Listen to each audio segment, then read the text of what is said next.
GST में maximum जो registered person होते हैं, जो रजिस्टर्ड बिजनेसमैन होते हैं, वो अपनी टैक्स की लायबिलिटी खुद ही असेस कर लेते हैं। मतलब खुद ही कैलकुलेट कर लेते हैं कि मेरा आउटवर्ड कितना होगा, मेरा इनवर्ड कितना होगा और रिमेनिंग जो बचेगा वो टैक्स लायबिलिटी कैसे बनेगी, उसका जो कैलकुलेशन है वो खुद कर लेते हैं।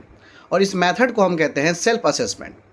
लेकिन अगर जीएसटी में रजिस्टर्ड हैं और अपने प्रोडक्ट को लेके परेशान हैं कि हमारा जो प्रोडक्ट है वो किस जीएसटी रेट के अंदर आएगा, और आप कैलकुलेशन करने में असमर्थ है, आपको समझ में नहीं आ रहा है कि इस प्रोडक्ट के ऊपर कौन सा जीएसटी रेट डालूं, इन फ्यूचर कहीं ऐसा ना हो कि गलत जीएसटी रेट डालकर अगर मैं रिटर्न फाइलिंग करता हूं तो इन फ्यूचर इंटरेस्ट और पेनाल्टी मुझे सामना करना पड़े। ऐसे सिचुएशन में आप जीएसटी ऑफिसर के पास जा सकते हैं और उन्हें कह सकते हैं कि हमारे प्रोडक्ट के ऊपर कौन सा सही जीएसटी रेट होगा, और वो उसका कैलकुलेशन करके आपको बताएंगे। और इस मेथड को हम कहते हैं प्रोविजनल असेसमेंट।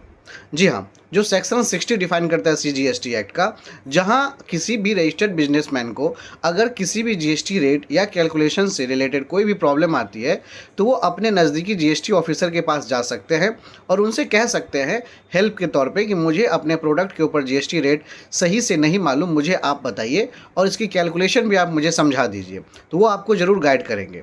तो सेक्शन 59 जो सेल्फ असेसमेंट की बात करता है, जो एक रजिस्टर्ड पर्सन खुद ही कैलकुलेट करते हैं, वहीं सेक्शन 60 जो प्रोविजनल असेसमेंट की बात करता है, यहाँ लोग जीएसटी ऑफिसर की मदद लेके कोई भी कैलकुलेशन या जीएसटी रेट की जानकारी ले सकते हैं।